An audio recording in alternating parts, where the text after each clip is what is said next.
Positive energy is divergent. And remember, pointing only got the diverged part that comes into the circuit. It's the divergent energy.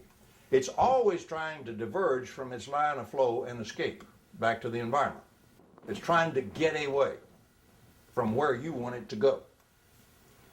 So what we call conductivity, like in a conductor, is the characteristic of that conductor to be a waveguide, to prevent that escape of positive energy and hold it along its path. So if I have perfect conductivity, I don't have any loss. The energy is forced to hold in place and gets across to the other side. I get just as much out as I put in. But normal circuits are not pure conductors. We have impedances. Even in the wire, we have a little impedance. So what we have is we have an impedance that is met along the path. An impedance, by definition, is a small reduction, at least some reduction in your conductivity. That is, it reduces the ability of that wire to be a waveguide and hold that energy along it. So some of the energy escapes and leaks off. And we call that losses in the circuits. So for positive energy, I put some in at the beginning. I have my impedances. Certainly if I got a load, I got impedances. But I've got impedances in the way my circuit is made anyway, and I'm losing some all the time. So I'm going to get less out there in that load to power it than I put in. It's the leaky diode, leaky pipe. The pipe carrying the energy to the load leaks all the way, and I didn't get as much over to the load as I put in. Sorry, I'm under unity, particularly since I got it in a closed current loop circuit and I'm killing my power source with the other half all the time. But negative energy is nature's beneficial grant to humankind and to the world. Negative energy works exactly backwards. It's the convergent energy. It's the energy that the environment is always trying to pour into any flow of negative energy going along a conducting path. The environment is trying to put more negative energy in there all the time, free. You don't have to pay a thing for it. It's trying desperately to do that.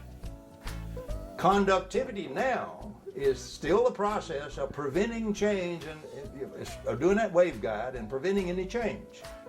So the negative energy flowing, well, the conductivity will not allow any excess energy to flow in there. And so in this pipe, I will now get out pure conductor.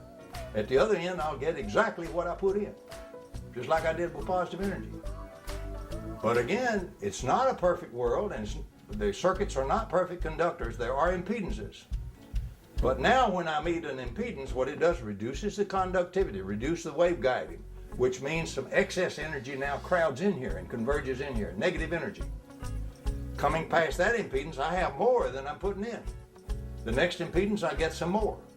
So if I have a series of impedance, by the time I get to the end of the flow, I have enormously more flow than I'm putting in. 10, 15, 20 times more in a common circuit. Maybe 100 if you really do things real fine.